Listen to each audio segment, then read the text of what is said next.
And welcome to another episode of Experts Speak. I'm Michael DeLon. Today I'm talking with Mindy Colbert. Mindy, thank you for spending some time with me today. Thank you for having me. It's great to be here. You are so welcome. It's fun. Listeners, you got to understand that Mindy and I grew up about, I don't know what, 30 miles from each other. We didn't know each other until recently, but it's really fun to find another Hoosier who understands when I say I grew up in Kokomo. She's like, I know exactly where that was. She even named my high school mascot. I was like, wow. Um, It's a small world. It really is. It really is. So, what we're talking about today, Mindy is an expert at helping you increase influence, usually in the political realm, but whether it's raising money, she's an expert at fundraising. She's an expert at relationships and leveraging all of that to help benefit business organizations, ministries, things of that nature. So, it's going to be a fun conversation. So, Mindy, as we dive into this thing, tell me, how in the world did you get doing what you're doing today? Yeah, well, I definitely think that my upbringing had a huge role in how I ended up in politics and being an Yeah. entrepreneur. Um, my dad is a corn and soybean farmer in central Indiana, Mm. rural Indiana. And so, he is a self starter and entrepreneur himself. So I watched him every day be running the family business. And in addition to that, he ran for and served multiple terms as county commissioner when I was in grade school. And so I really had a front row seat to the political process. I helped him on his campaigns. Um, I was able to go to meetings with him at a very young age. So I really had this draw to politics at a young age. And so after college, I thought the best route for me was to go to law school. And I had planned to go to law school. But I got a phone call one day and they said, hey, we'd really like for you to do fundraising for our political action committee, which we call a PAC for short. And so I decided to turn down law school and start this job fundraising for the PAC. It was definitely a leap of faith, but I learned very quickly that I had a skill set to be a successful fundraiser, and Mm. so I stayed with it. And a few years later, I kept getting inbound phone calls of, "Hey, would you fundraise for our campaign? Would you fundraise for our organization?" And so, I took a page out of my dad's playbook and decided to start my business. I definitely saw a need in the marketplace for the skill set I had, and so then I started my business in 2012. Went full time with it in 2014. Haven't looked back since, and through that, I've had amazing experiences. I've been able to work on multiple presidential campaigns, congressional campaigns, and then most recently, I was a senior political advisor and fundraiser for Indiana's Governor Eric Holcomb for his 8 years in office. And so it came to a point where he was in his last year of serving as governor, and I had this kind of epiphany. Okay, I'm at a pivotal time in my business, and do I continue to do what I've been doing and strictly stay in the fundraising lane, or do I pivot and expand more into taking the knowledge I've learned the last 15 to 20 years and converting that over into the expansion of advising companies of why being involved in politics matters and why everyone should care, and then also helping them navigate that world. Yeah, that's amazing. I love that story. And when you said you're a senior political analyst or something like that, I'm like, wow, I feel like I'm on CNN or something right now. I've got the big shot here. This is amazing. Um, but I love that last part that you said about helping business owners, entrepreneurs understand the political realm, nonprofits as well, because like it or not, right? Politicians, they influence the environment in which we live and operate.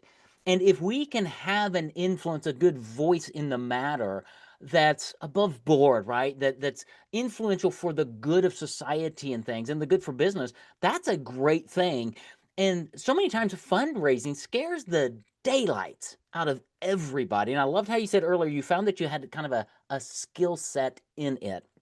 And many times it is a skill set because it's a different animal. But unpack a little bit about the benefits, I guess, as you look at entrepreneurs, business, and even a lot of nonprofits. How why is it so important for them to be involved in the political realm at some level? Yeah. So I i- three things. For one, it affects your business, Mm, right? The political process is to elect officials to hold an office who are inevitably going to make laws, mhm, legislation, right. regulation, what have you. And so regardless of what your business is, regardless of what industry, what vertical, even if you're a nonprofit, uh, the laws that are passed are going to affect your business in some way, shape, or form. Whether it's the product that you're producing, whether it's the tax structure in which you are existing, all those different things impact every business. So it definitely affects your business. I think too, this is kind of a hidden gem of the political world that a lot of people don't see is it grows your business. When Mm, you are involved in the political realm, you have to think these potential leaders, those seeking office or seeking reelection, they have convening power and they are convening people from all different industries, all different verticals. So if you are supporting that candidate, you're getting invited to fundraisers and events where you're going to meet people from all different sectors, all different industries, and there's not really anything else out there like that where yeah, you can connect with people from so many different avenues. And to me, that is what kind of this hidden gem is that can really make your business grow because there's a lot of, I'll use a farming term, there's a lot of cross pollination, right, yes. of industry in that type of setting. And so the third thing is, and I this is where I just this kind of dawned on me recently in my own business journey. I mean, politics is a business, and by that I mean you it's a startup. You Yeah, don't have you start a political campaign, you don't have a brand, you don't have capital, you don't have staff, you don't have an office, you don't have a bank account. And yeah, so literally you are starting everything from scratch. And so the people who work on political campaigns are inherently very business minded and startup minded and go getters because you have to put all that together in a very short amount of time, and you have to raise enough capital to get your candidate's message out, to get the voters out to the polls. And so you're constantly weighing the metrics of how that works and how much money you need to do this. And you're also not spending frivolously, right? right. You're being very cognizant of what goes out and learning how to get your business where it needs to go on a tight budget. And so I think there's just so many parallels between startup businesses and the political world. Yeah, very much so. And when you mentioned earlier, um, maybe it was before we started here, ministries, nonprofit, venture capital, raising money for venture capital, and different things of that nature. It's uh, dare I say, it's very, very similar whether you're raising money for a political campaign or for a startup company or a new company that's going after venture capital. There are certain principles that probably apply to fundraising. Fair? Yeah, no, you are 100% correct. And it's funny because I like to tell the story when I'm speaking to groups. There are three legs of the stool on a campaign. There's communication, strategy, and fundraising. And so on campaigns, we always hire interns. And so oftentimes my colleagues in the comms department, they'll have a line out the door of prospect interns because, um, everybody wants to be part of the comms community. And then, Yeah. with political strategy, everyone wants to be an advisor, and that just sounds really fun and cool. And then, outside my door, it's like crickets because, they come in and they say, well, I don't want to do sales. I don't want to do cold calls. And there's so much more to it than that. And what I end up doing is I end up, stealing some of the interns from the other two departments, and I bring them over to the fundraising lane, and they all end up saying like, "Wow, this was way more interesting and fun than I thought." And I really think it comes back to the fact that everyone has a story, right? Mm, I was an English writing major in college with my plan to go to law school, and my favorite type of writing was profile work. So interviewing someone, hearing their story, and I found that that's probably what made me a good fundraiser is because I was able to connect with people. Indiana's blessed with so many good folks in the donor community who are self-made business folks, and I just got to sit down and listen to their story, right? Wow. How And cool. so I think understanding also where people are coming from before you just pick up the phone and ask for money, understanding what's important to them, understanding why they're part of supporting your candidate, why they're part of the political process, understanding what challenges they face in their business, right? Just being able to hear their story and unpack kind of what drives them. That's a lot of what fundraising is. Yeah, I love that because that goes back to something you mentioned earlier about the relationships aspect. We think about fundraising and we automatically go money. Well, money follows relationship. Hmm. So my wife and I were missionaries for over a decade with a ministry called Family Life. We raised our own support, and we didn't cold call for money. I cold called for appointments to build a relationship, to share, to hear, and say, is there a connection here? And it's amazing to me, Mindy, and you resonate with it, is when you have that connection. I mean, it's just like marketing, really, in business. What I teach in marketing is it's a heartfelt connection. You're building a tribe of people who have a like-minded um, perspective to either a candidate, a business, a nonprofit. And when you have that, it's funny how the coffers open, right? The money starts to flow because my Hmm. heart is there first. Is that right? Yeah, no, you're absolutely right. And I mean, I think, everything you talked about is exactly the model. And it all harnesses around authenticity, right? It's about authentic relationships.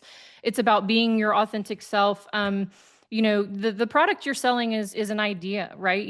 These candidates and these political ideas, you're selling the intangible. And I think the donors, when I told you I had taken that job to fundraise for the PAC way back when, I mean, a lot of those folks that supported me then still support me now. And it takes me back to a time when I sat behind my desk that first day, and I thought, well, what in the heck have I gotten myself into? You know what I mean? Like, Yeah. what have I done here?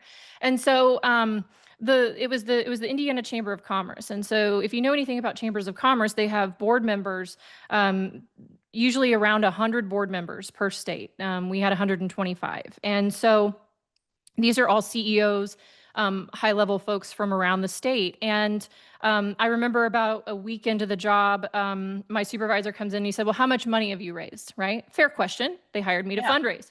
And I said, well, $0. And he said, well, that's not really a good answer. And I said, okay, but here.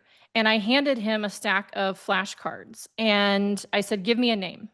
And so he gave me a name and I listed, I said, what their business did, how long they'd been in business, where they were located in the state of Indiana, how long they'd been a chamber member, on and on and on. And he gave me another one and another one, another one. And he said, I've worked here 8 years and like I can't do this. I can't, you know, give this information that you just gave. And to me, it just made sense to understand who I was talking to, understand what was important to them. And so then I started calling and doing exactly what you talked about, the model that you talked about. I called, I introduced myself, and I started talking about, tell me about your business, and this is what we're doing here at the chamber. And so that is kind of how it all started, and that's been my model all the way through. And not only I think is it more enjoyable for those that are part of the donor process and giving, but it's much more enjoyable for the fundraiser too, right? Rather than just cold calling someone you don't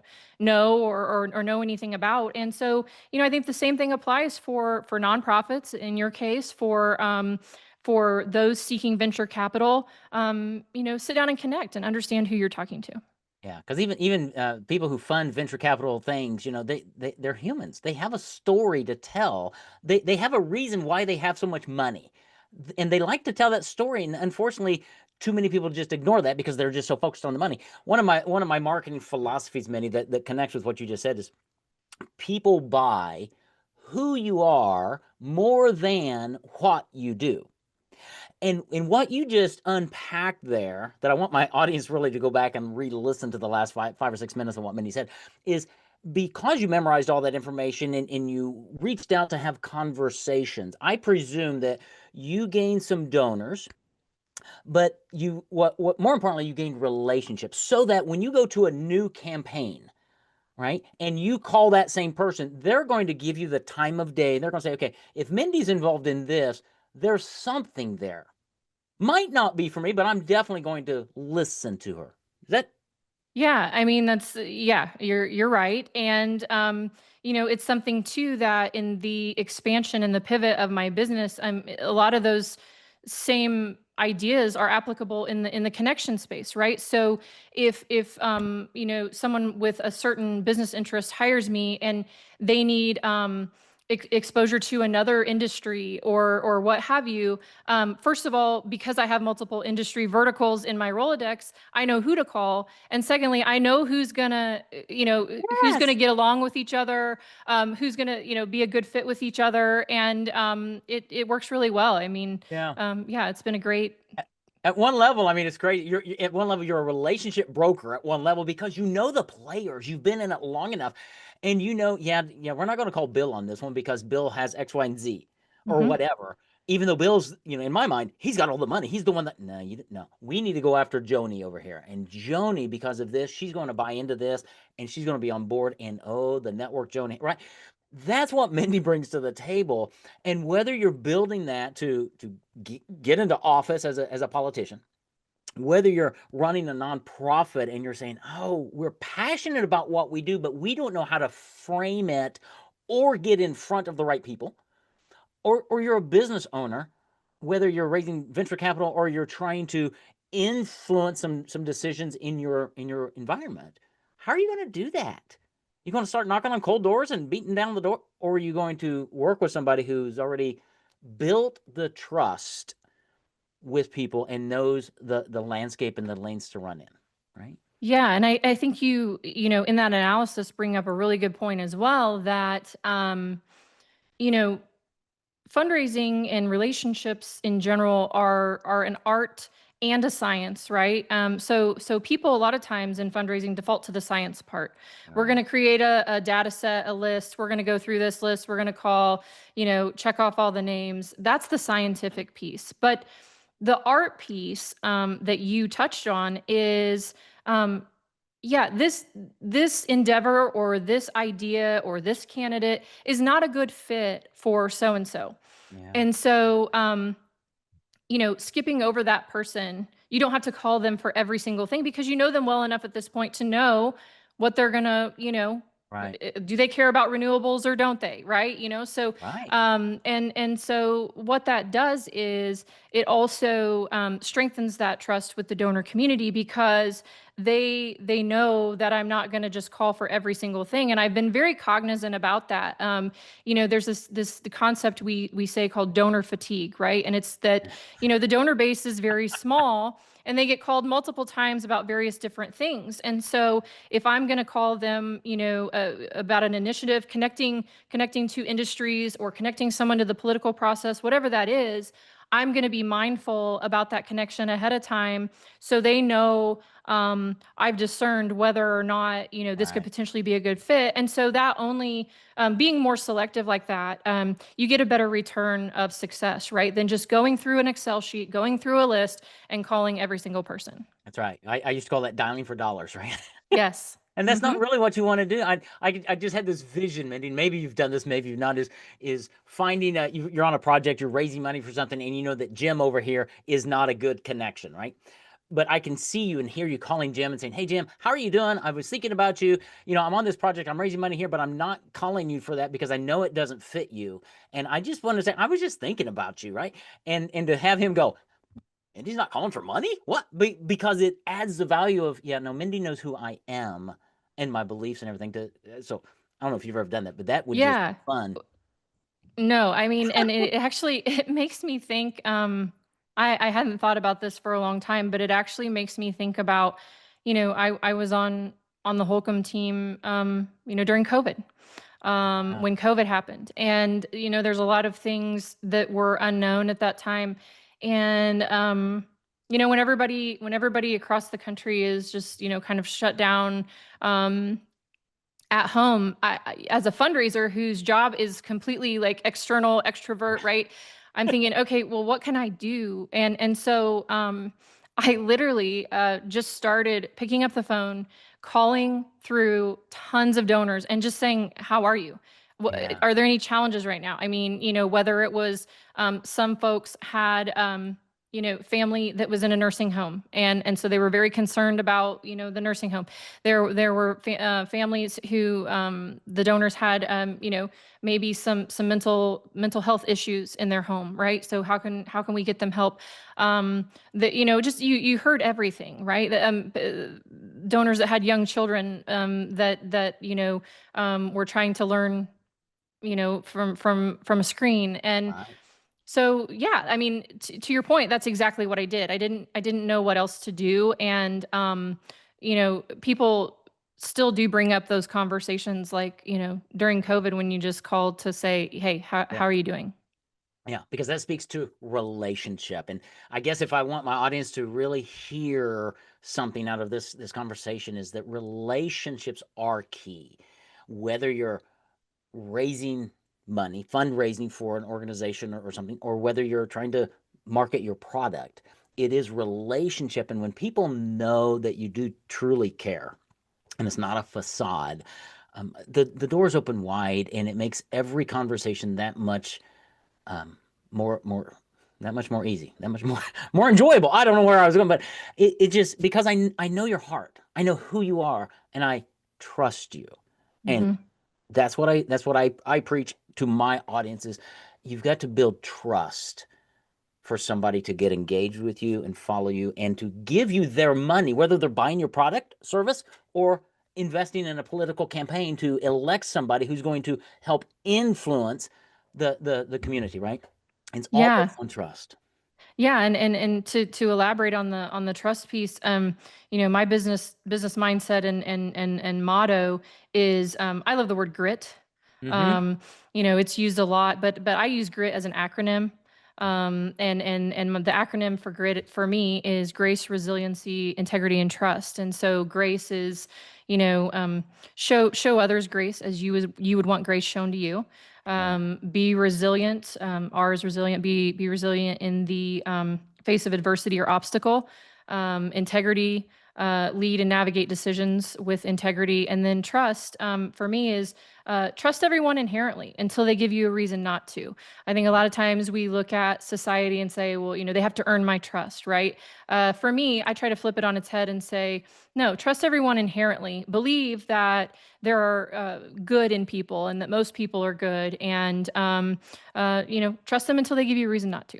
Right. I love that. Trust them until they.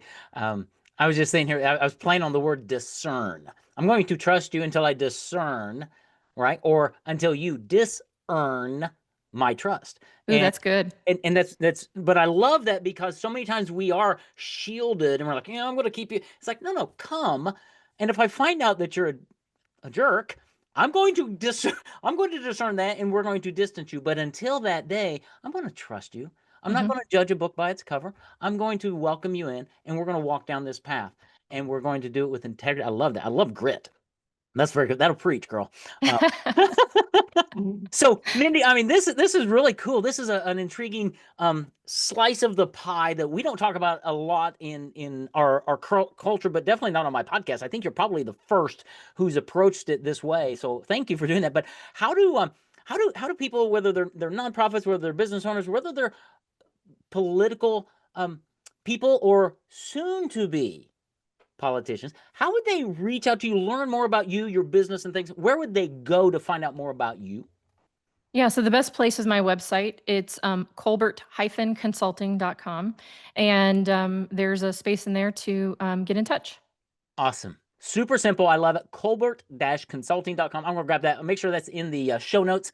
And yeah, just reach out, check out what Mindy does and how she might be able to really help you um, build some trust with some relationships she already has. She's been doing this for years. She understands the landscape, not just politically, but in fundraising, in building relationships with donors who can come alongside of you to help really fund your dreams in whatever ways they are. So, Mindy, wow, thank you for a great conversation. Thanks for doing what you do because it is unique and it is very, very needed in our culture. So, thanks for doing that. Thanks again for having me. This has been great. You are so welcome. Thanks for listening to Experts Speak. Tune in again next week for another great episode. Take care. God bless.